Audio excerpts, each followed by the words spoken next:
আল্লাহর পয়গম্বরের একজন সাহাবী, মুনাফিক মার্কা নাম সাহাবী, যার নাম হলো সালামা। আল্লাহর পয়গম্বর বলেন ওই ব্যক্তিটা এরকম মুনাফিক ছিল, সালাবা ইবনে হাতেব। কোন তাফসীরের মধ্যে লেখে হাতেম।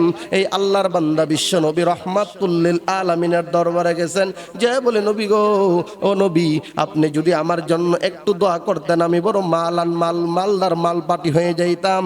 আল্লাহর পয়গম্বর বলেন, রে সালাবা, আমি যেই মালের মালিক হয়েছি, তোমার কাছে কি সেইটা ভালো লাগে না?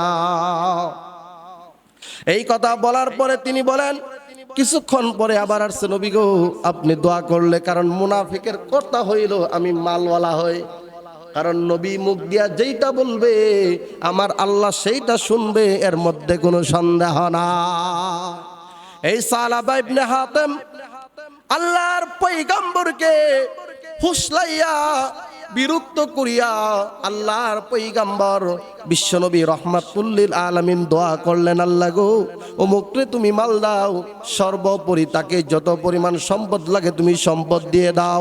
আল্লাহর পয়গম্বর উদাহরণ দিয়েছিলেন, এ সালাবারে, আজকে আমি নবী যদি মুখ পাহাড়কে বলি পাহাড়, আজকে তুমি স্বর্ণের পাহাড় হয়া, আজকে তুমি রূপার পাহাড় হয়া, হীরার পাহাড় হয়া আমি নবীর সঙ্গে চলবা, আল্লাহর কসম পাহাড় চলতে বাধ্য হবে, আল্লাহ চালায় দিবে কন্যা সুবহানাল্লাহ। এই কথা বলার পরে সালাবা ইবনে হাতেম ডাক দিয়ে বলে, নবী গো, আপনি দোয়া করেন, আপনি দোয়া করলে আমি কয়েকটা কথা করব এখানে। তারপরে সে ডাক দিয়া বলেন, ওয়া মিনহুম মান আহাদাল্লাহ লা ইন আতানা মিন ফাদলিহি লানাসাদ্দাকান্না ওয়া লানাকুনান্না মিনাস সলিহিন। এই কথা ডাক দিয়া বলে, নবী গো, আপনি আমার জন্য দোয়া করেন, আমার যত মাল হবে আল্লাহ রাস্তায় দান করব, টেনশন নাই। আমি আমার আত্মীয়র হক আদায় করে দিব, টেনশন নাই। আল্লাহর পয়গম্বর দোয়া করে দিলেন। পরিশেষে আল্লাহর রাসূল দোয়া করলেন। দোয়া করার পরে এই সালাবা ইবনে হাতেব তিনি অনেক টাকা পয়সার মালিক হয়ে গেলেন। আল্লাহর পয়গম্বরের লগে তিনি মসজিদে মানওয়ারা, মসজিদে নববীর মধ্যে আল্লাহর পয়গম্বরের কাছে তিনি সব সময় বসতেন, 5 ওয়াক্ত সালাত আদায় করতেন, আল্লাহর নবীর সঙ্গে খাইতেন। এরকম ভাবে চলতে চলতে আল্লাহর পয়গম্বরের দোয়ার বরকতে একটা ছাগল থেকে নিয়া এরকম পরিমাণ ছাগল হলো, যেটা মদিনার শহরে থাকার মতো তার আর জায়গা হচ্ছে না। ওই সময় এরকম ভাবে 1 দিন 2 দিন 3 দিন এই পর্যায়ে যাইতেছে। যাইতে যাইতে তার এরকম হাজার হাজার একর জমির প্রয়োজন পড়লো গরু ছাগল উট দুম্বা পালার জন্য, কন্যা সুবহানাল্লাহ। এগুলো পালার জন্য যখন জায়গা হয়ে গেল, জায়গা হওয়ার পর আমার নবীর সঙ্গে সপ্তাহে 1 দিন শুক্রবার বা কোনো জানাজার নামাজে সাক্ষাৎ হইতো। আল্লাহর পয়গম্বর তিনি ডাক দিয়া বলেন, এ আমার সাহাবীরা রে, সালাবা রে, তো আমি দেখি না, কই গেছে, আমি তো দেখতেছি না। আল্লাহর পয়গম্বর বলেন, ও আমার সাহাবীরা রে, আমি তো তারে দেখতেছি না, সে কোথায়? তখন আল্লাহর পয়গম্বরের উত্তরে সাহাবায়ে কেরাম বলেন, নবী গো, আপনার দোয়ার বরকতে তার এত পরিমাণ সম্পদ হয়েছে, যেই সম্পদের কারণে আপনার কাছে মদিনার জায়গা সে আর মদিনায় নাই, একদম মদিনার গ্রামে চলিয়া গেছে। এরকম ভাবে আল্লাহর পয়গম্বরের কাছে আয়াত নাযিল হলো, নবী আমার আপনি শুনেন, আল্লাহ সুবহানাহু তাআলার বিধান যারা মেনেছে, যারা ঈমান আনছে, যারা আমল করে, আমি আল্লাহ বলি তাদেরকে ওয়া ইউকিমুনাস সালাহ, যারা যেমন নামাজ প্রতিষ্ঠা করে, ওয়া ইউতুনাজ যাকাত, তারা যেন যাকাত প্রতিষ্ঠা করে, যাকাত যেন আদায় করে। আল্লাহর পয়গম্বর 2 জন সাহাবীর জন্য বিশ্বনবী দোয়া করেছিলেন। একজনের নাম সম্ভবত আমের। এরকম ভাবে তিনিও অনেক কোটিপতি হয়ে গেলেন। এবারে 2 জন সাহাবী কিন্তু কোটিপতি হয়ে গেল। হয়ে যাওয়ার পর বিশ্বনবী রহমাতুল লিল আলামিন 2 জনের কাছে চিঠি দিয়া পাঠাইলেন, যেই মালটা তুমি নিবা, এই মালটা অতি উৎকৃষ্ট মানের হতে হবে না, একবারে নিম্ন মানের হবে না, মিডিয়ামের মধ্যে যদি হয়, তবে ওই ব্যক্তি যদি নিম্ন মানের দেয় দামে কম হবে, এরকম যদি দেয় তোমরা নিবা, এইটা আল্লাহর আদেশ, কন্যা সুবহানাল্লাহ। এই কথা বলার পরে বিশ্বনবীর সাহাবীরা দুইজন সাহাবী দুই গোত্র থেকে আল্লাহর নবী তাদেরকে চয়ন করলেন, নির্বাচিত করলেন। আল্লাহর নবী রহমাতুল আলামিন পাঠাইলেন। এবারে পাঠানোর পর সালাবা ইবনে হাতেমের কাছে গেছে প্রথম, যে ডাক দিয়া বলেন, ও নবীর সাহাবী, আপনার তো অনেক সম্পদ হইছে, আল্লাহ জানায় দিছে যারা সম্পদওয়ালা, যারা নেশাব পরিমাণ মালের মালিক হইছে তাদের যাকাত দেওয়া লাগবে। তখন প্রথম বলল, ঠিক আছে, তোমরা কই যাবা? বলে আমরা অমুক সাহাবীর কাছে যাব। ঠিক আছে, তোমরা যাও, আমি দেখতেছি। এবারে সে দেখার কথা বইলা, এবার সে মনে মনে হিসাব করতেছে, কি ব্যাপার, এত কষ্ট করে মাল জমাইলাম, এখন মুহাম্মদুর রাসূলুল্লাহ সাল্লাল্লাহু আলাইহি ওয়াসাল্লাম আমার কাছে মাল নেওয়ার জন্য পাঠাইলো। এত কষ্ট করে আমি উপার্জন করলাম, আর এগুলো আমার কাছে পাঠাইলো, এটা কেমন হয়? আল্লাহর পয়গম্বরের সাহাবী, তারা দুইজন সাহাবী যখন দ্বিতীয় নম্বর সাহাবীর কাছে গেছে, যাওয়ার পরে সে খবর আগেই শুনছে। শুইনা যত উৎকৃষ্ট মানের উট আছে, দুম্বা আছে, যা যা হিসাব অনুযায়ী পাবে, হিস্সা অনুযায়ী তিনি সবগুলো প্রস্তুত করে রাখছেন। কন্যা সুবহানাল্লাহ। এবারে সাহাবীরা গেছে, ভাই আল্লাহর, হ্যাঁ আমি জানি, সমস্যা নাই, নিয়ে নাও। তখন সাহাবীরা বলে, না না, আল্লাহর পয়গম্বর নিষেধ করছে, এত উৎকৃষ্ট মানের জিনিস নেওয়া যাবে না। ওই সাহাবী ডাক দিয়ে বলে, সাহাবীরা রে, আমি আল্লাহর ওয়াস্তে, আল্লাহকে ভালোবেসে, আল্লাহর নবীকে ভালোবেসে দিলাম, তোমরা কোনো মনে করিও না আমি এরকম বিরক্ত হয়া আমি দিছি, না না, আল্লাহ আমারে সম্পদ দিছে, আল্লাহর রাস্তায় আমি দিয়ে দিলাম, আমার কোনো কৃপণতা না। এবার সাহাবাই কেরাম চলে আসছে ওই সালাবা ইবনে হাতিবের কাছে। আসার পরে তখন কয়, প্রমাণ দেও। কি দাও? আর কথা কয় না, কি দাও? প্রমাণ দেও। আয়াত নাযিল হইছে, প্রমাণ দেওয়া লাগবে না। তখন কয় প্রমাণ দিস। দেওয়ার পরে কয়, আমি তো মুসলমান। প্রমাণ দেওয়ার পরে মুসলমানের কাছে কি ট্যাক্স খাজনা নেওয়া যায়? ফতোয়া শুরু হয়ে গেল। আমি মুসলমান, আমার কাছে কেন ট্যাক্স চাও? তোমরা চলে যাও, তারপরে দেখবো কি ভেবে চিন্তে দেখবো কি করা যায়।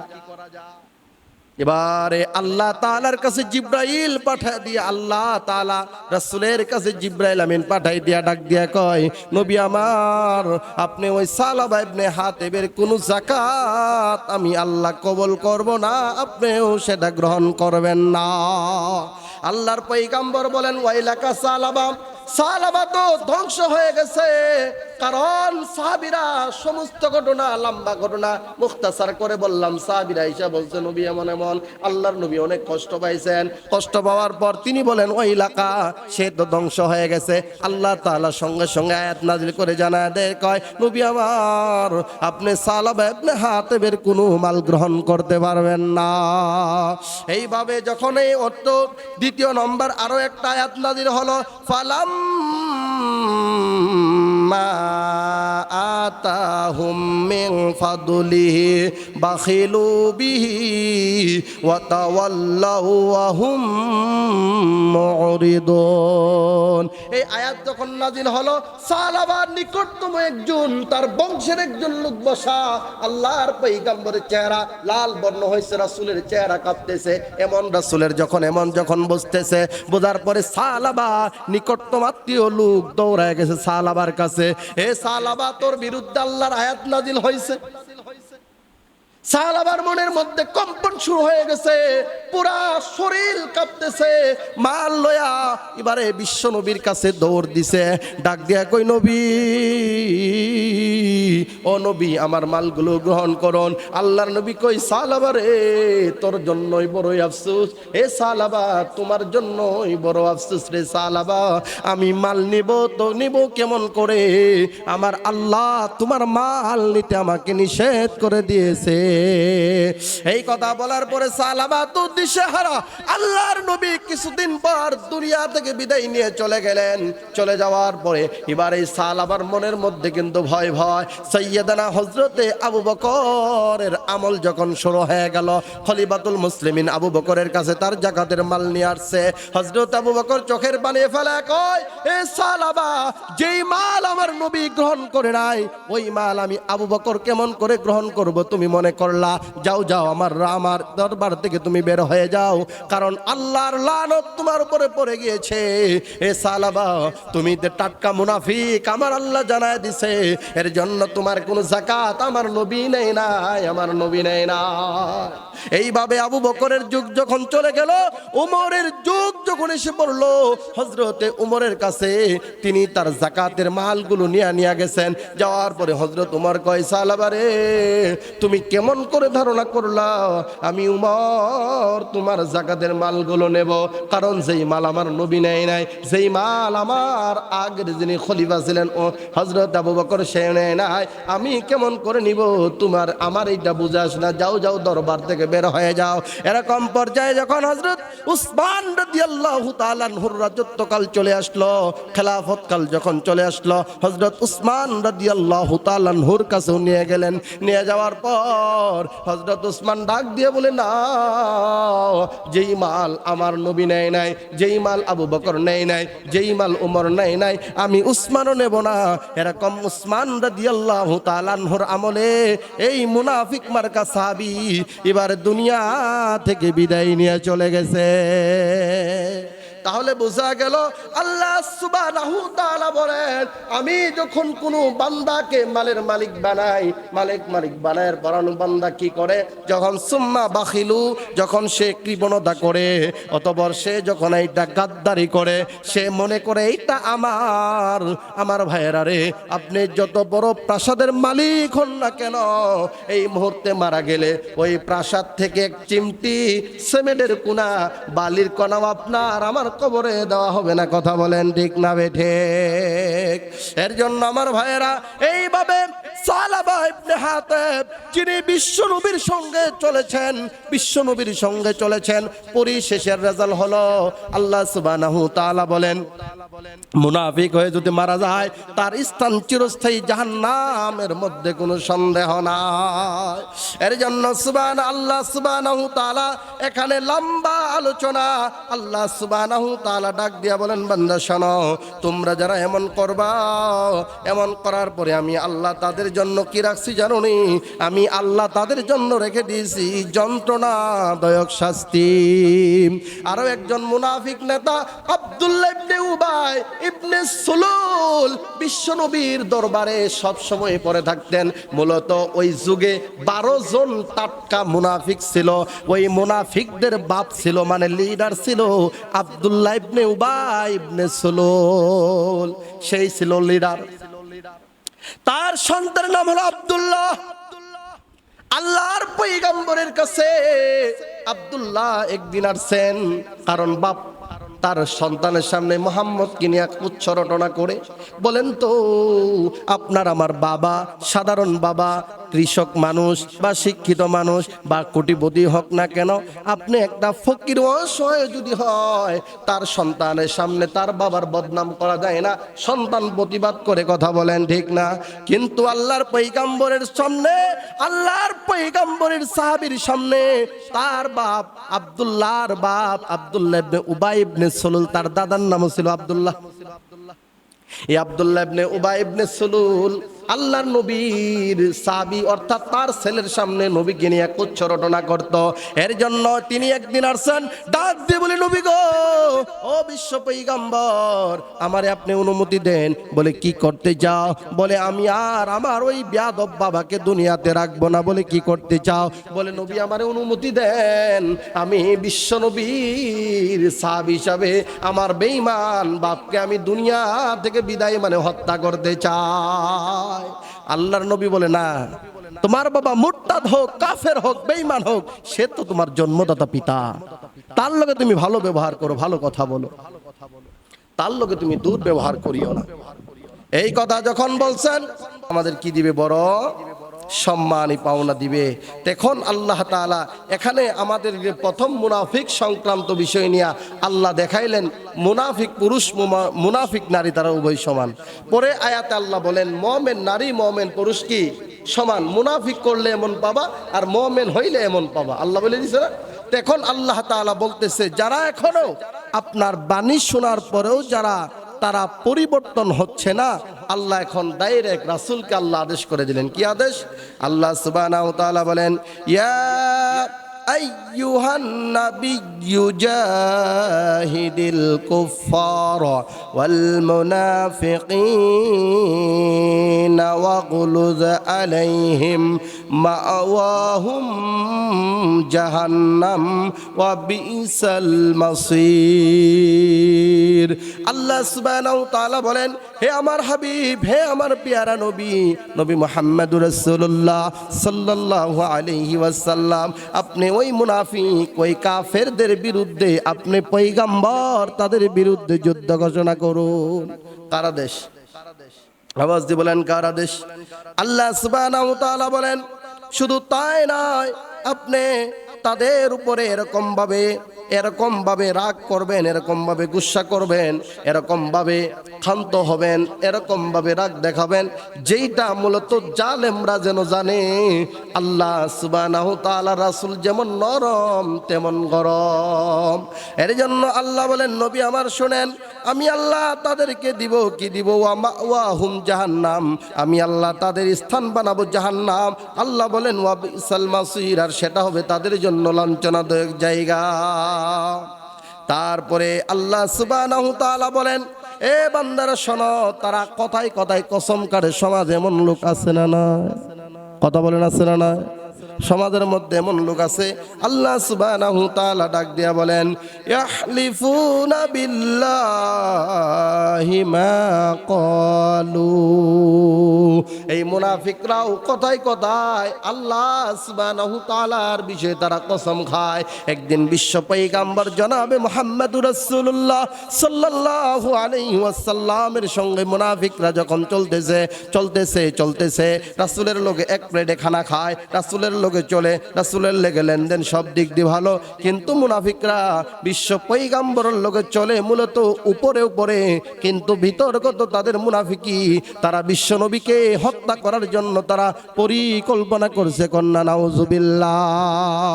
এই কথা বলার পরে আয়াত যখন নাজিল হলো, আল্লাহ সুবহানাহু ওয়া তাআলা জানায় দেন হাবিব আপনাকে তারা তাবুক যুদ্ধের বিশাল লম্বা ঘটনা মুখতাসার বোঝানোর জন্য বলতেছি বাবা। এই বেঈমানেরা যে কথাগুলো বলতো, বলার পরে তারা একজন মুমিনের সামনে যখন বলতো, মুমিন আয়েশা রাসূলকে জানাইতো, তখন তারা জানানোর পরে ওই মুনাফিকগুলো স্বয়ং বিশ্ব নবীর সামনে আল্লাহর নামের কসম খেয়ে বলতো আমরা এটা বলি নাই। এইটাই আল্লাহ সুবহানাহু ওয়া তাআলা বলেন নবী আমার তারা কেমন বেঈমান, তারা কেমন প্রতারক, তারা বলে মা ক্বালু, আমরা এমন বলি নাই। বলে আমরা এমন। সমাজের মধ্যে এমন শ্রেণীর মানুষ আছে না? দেখবেন দুনিয়ার কথা বলার পরে ঠিক যে জায়গায় বিচার সম্মুখীন হয়ে গেছে তখন আমরা লেডক হইনি।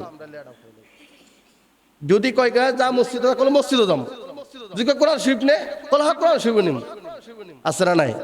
আর কথা কর আছে না নাই? এগুলা কাদের লক্ষণ? মুনাফিক। আওয়াজ দিয়ে বলেন কাদের লক্ষণ? মুনাফিক। এই মুনাফিকরা এগুলো বলবে, মুনাফিকরা এগুলো করবে, এটা মুনাফিকের কি গুণ বৈশিষ্ট্য।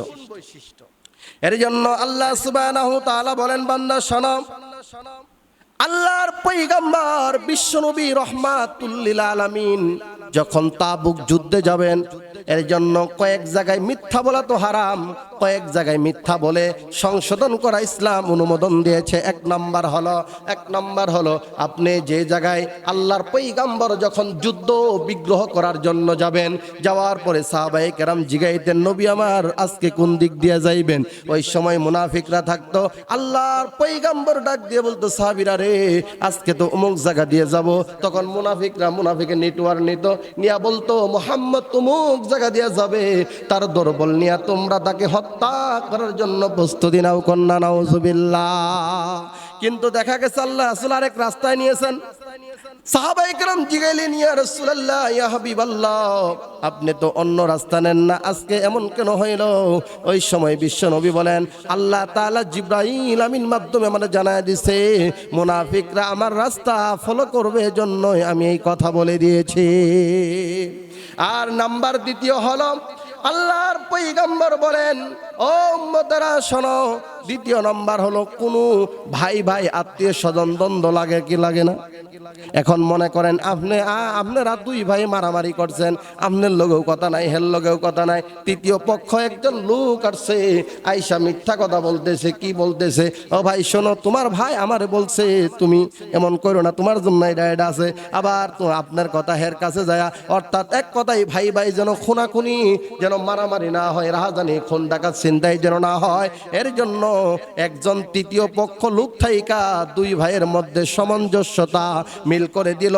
এইটা উম্মতের জন্য জায়েজ কন্যা, আলহামদুলিল্লাহ। আর তৃতীয় নম্বর হলো বেগম সাহেবার ক্ষেত্রে, বর্তমান সমাজে দুর্বল পয়েন্টের লোক আমরা, অল্প টাকায় আমরা আমাদের ইনকাম এর উপরে চলতে হয়। একটা শাড়ি কিনছে অমুকের বউ তমুকে, শাড়ির দাম কত বলে, শাড়ির দাম হইল প্রায় 2500-3000 টাকা শাড়ির দাম। এখন ওরকম ঠিক একই সেমের কাপড় সে কিনা নিয়ে গেছে বাজার থেকে, তো ভাবি দেখেন তো শাড়িটা কেমন। এখন ওই প্রথম ভাবি যুগ নিয়া তখন বলছে এরকম শাড়ির দাম 3000। এখন জামাই রিক্সা চালায়, তার কান্দে উঠটা বইছে কথার কবর আর কি, ডাক দিয়া বলে, আমারে যদি 3000 টাকা দামের শাড়ি যদি না দাও, আমি তোমার লগে সংসার করতে রাজি না। ওই সংসার টিকাইতে গিয়া, বিবির মন টিকাইতে গিয়া আপনি যদি 1500 টাকার শাড়ি 3000 বানায় দেন, আল্লাহ আপনার আমল নামায় একটাও গুনাহ দিবে না। কন্যা সুবহানাল্লাহ। এর জন্য আমার ভাইয়েরাম, আল্লাহ সুবহানাহু তাআলা, এখানে লম্বা অনেক আলোচনা ছিল। আল্লাহ সুবহানাহু তাআলা এই সময় আল্লাহর পয়গম্বর বিশ্বনবী রাহমাতুল লিল আলামিন, উম্মতের জন্য মডেল, উম্মতের রাহবার, উম্মতের দরদি নবী, আল্লাহর পয়গম্বর উম্মতদেরকে জানায় দিছে, উম্মত যারা মুনাফিকি করবে দুনিয়াও নাই আখিরাতও নাই। চিল্লায় বলেন ঠিক না? এর জন্য আমার ভাইয়েরা, লম্বার ঘটনা, আল্লাহর পয়গম্বর বিশ্বনবী রাহমাতুল লিল আলামিন, আল্লাহর পয়গম্বরের উপরে যখন একটা আয়াত নাজিল হলো,